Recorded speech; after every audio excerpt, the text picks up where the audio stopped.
Unless you've been living a little bit under a rock, you probably have heard about the new bill that was passed in July of 2025 that includes a provision for no tax on tips. Now, if you're self-employed or a small business owner, you might be wondering how and if this affects you. So today we're going to dig into this provision in the One Big Beautiful Bill. Yes, that's the real name of this bill, and talk about how this impacts anyone who is employing themselves. Maybe you're a gig worker or a contractor or a self-employed service-based business professional, or maybe you have your own small business and you have employees of your own. We're going to talk about that all here today. Now, real quick, if you want to dive into a summary of more of the provisions that impact small business owners and self-employed individuals from this big beautiful bill, then check out this video where I did a full summary for you.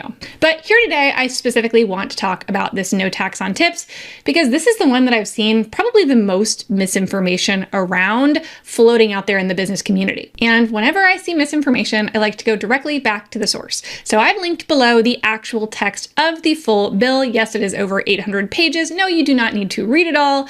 However, it is always a good idea to go back to the source information if you're uncertain. So you can see here, it is a pretty long bill. It covers a lot of different stuff.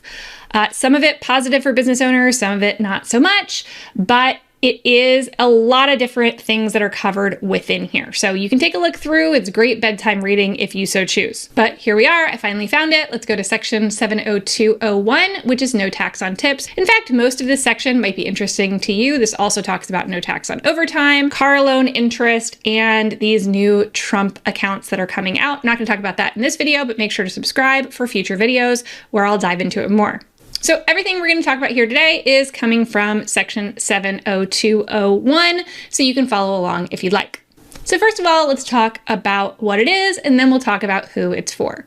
Now, what it is, you can see here in general, the amount, the limitation is $25,000. So potentially you could deduct up to $25,000 in tips from your income tax. Now, this is specifically related to federal income tax that you are due to pay. This does not apply to payroll taxes, okay? So that means Social Security and Medicare, also known for those of you who are self-employed as self-employment taxes. So this does not exempt your tips from those taxes. That's really important to say. So when we talk about no tax on tips, it's really important to note we are talking about federal income tax only. Then we can jump down here where we can see essentially where we're talking about what the limitation is for your income. So this may scope out some self-employed individuals and small business owners potentially from this.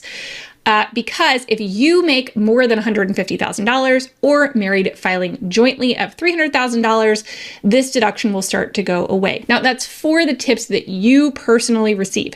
That's not true when we're talking about employees. So if you're a small business owner and you have employees, your income won't phase out their deduction. However, if you personally are getting tips as an employee of your business or as someone who is self-employed, then that is the income limits that it will start phasing out at.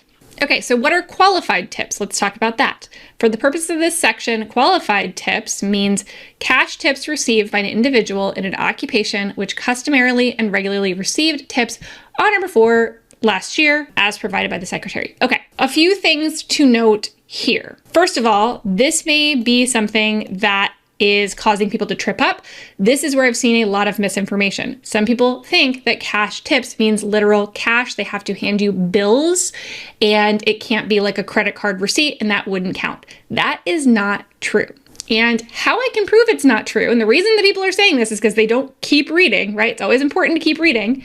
Here, it actually defines what cash tips actually means. So for purposes of paragraph 1, which is the one we just read, right? The term cash tips includes tips received from customers that are paid in cash or charged, okay? Or charged. And in the case of an employee, tips received under any tip sharing arrangement, okay? So important to note this, or charged is specifically called out. So when you see people saying it's just cash tips, yes, but cash from the purpose of the IRS, they see both, credit card charges and cash as the same. The reason that it's denoting cash tips and that it even puts that in there is that it doesn't apply to tips that are maybe like they gifted you concert tickets. Like, I don't know how many people are getting gifted concert tickets for a table that they waited on, or for somebody that they're giving a massage to. But that's essentially what it's talking about, is if you receive gifts, that those are still taxable. I'm not sure how many of y'all are actually claiming your gifts anyway, so I don't really think that this is going to impact you much, but this does apply only to monetary tips, which, come to think of it, might have been a better way for them to say this. So let's go back to this statement here, because I think this is important as well. Individual in an occupation which customarily and regularly received tips on or before December 31st, 2024. This might make you think it's for tips received before December 31st of 2024. That's not what that means. It just means for industries that were already heavily tipped industries before the end of last year, those are the types of industries that they're talking about.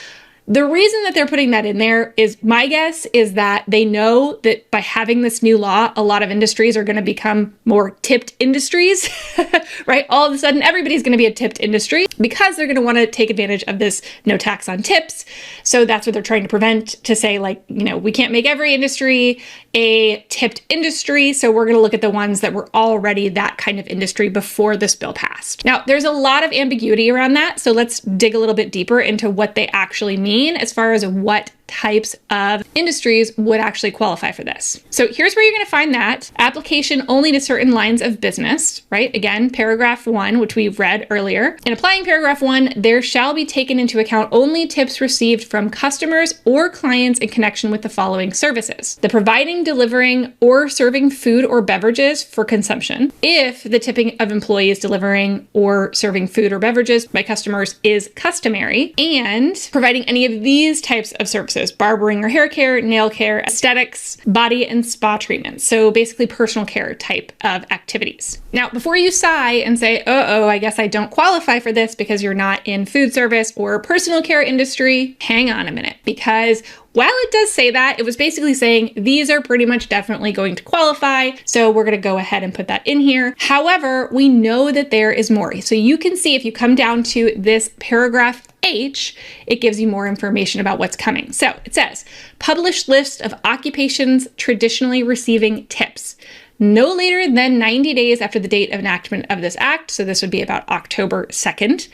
The Secretary of the Treasury shall publish a list of occupations which customarily and regularly receive tips on or before December 31st, 2024. So essentially, they are going to tell us who will qualify, and it will be broader than what I just read.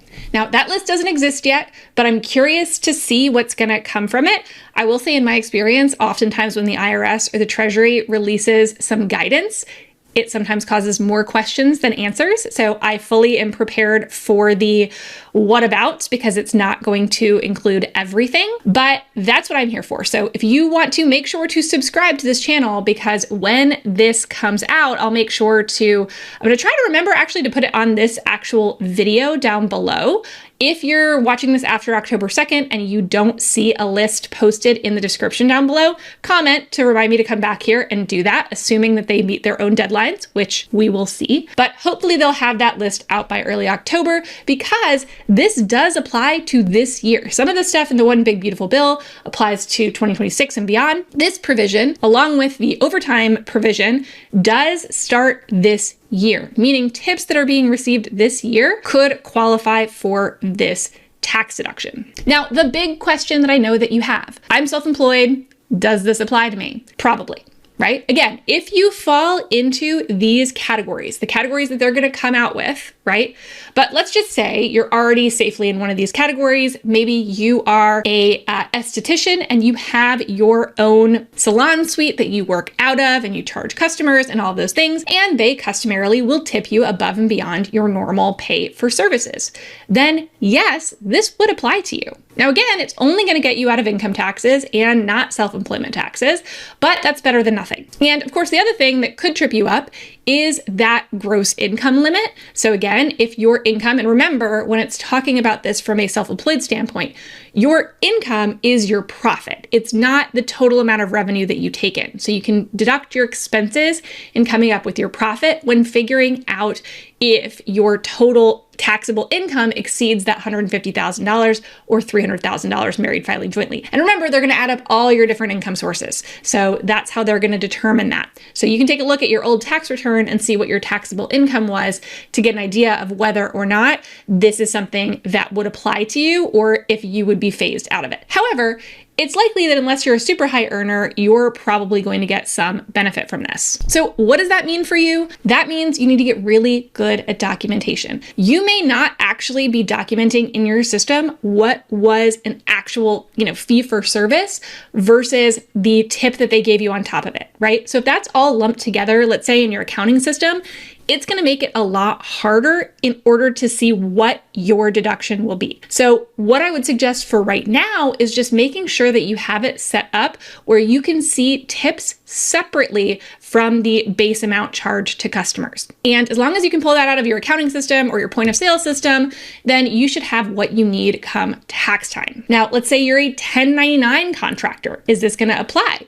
Yes, I assume this will apply to gig workers, people who are Uber drivers, things like that. I would guess that this would apply because to me, those will probably be on the list of customarily tipped type of professions. I know I typically tip my taxi driver or my Uber driver, right? So if you are a gig worker, maybe you're delivering for DoorDash, right? I would think that those would end up getting scoped in. Again, we will see when that list comes out. But if that's you, right?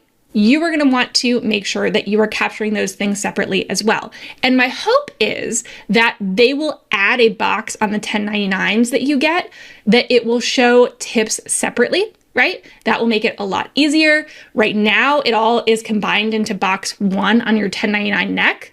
However, I'm hoping that the IRS will realize that you need a little bit more information than that in order to get this deduction and require employers to then split those things out. But I'm not sure if they will. And if you're an employer, that's something to keep in mind too, that they may split this out. So you need to make sure that you have access to that information and can split out between regular wages and tips on those 1099s that you send or W-2s that you send to your employees. So my best advice at this point is just to set up a system that works for you to track all of this so that you can sense check if you're getting a 1099, whether they did it correctly, or maybe if the 1099 doesn't include tips, that you know how much you actually got in tips so that you can take that deduction. So all that is to say is that yes, if you are self-employed or if you're a small business owner that personally receives tips and they fall into the rules stipulated within this bill and into the professions that will be coming out later this year, then yes, this applies to you as well. And if you're someone who has employees, this will apply to them too. So who doesn't this apply to? Well, we know for a fact, even without the list of professions, that there are certain businesses that are not part of this. And that is anyone who is a specified service, trade, or business. So that means coaches, consultants, accountants, things like that generally are not going to be in the scope of this no tax on tips. So if you're curious to know what an SSTB is and if you qualify as one, here's the list that the IRS gives of who SSTBs typically are. And it's important to note this one is a pretty big catch-all. Any trade or business where the principal asset is the reputation or skill of one or more of its employees or owners. This tells you what that means. So take a look at this list and know that more information is going to be coming out, hopefully in early October, if they follow their own deadlines for when this is supposed to be released. Thanks for joining me. I hope that this was helpful. Make sure to subscribe for more because I will be giving updates and talking about more important tax parts of this one big beautiful bill and how it might impact you as a self-employed individual or a small business owner. And thanks so much. Make sure to like and subscribe, and I'll see you next time.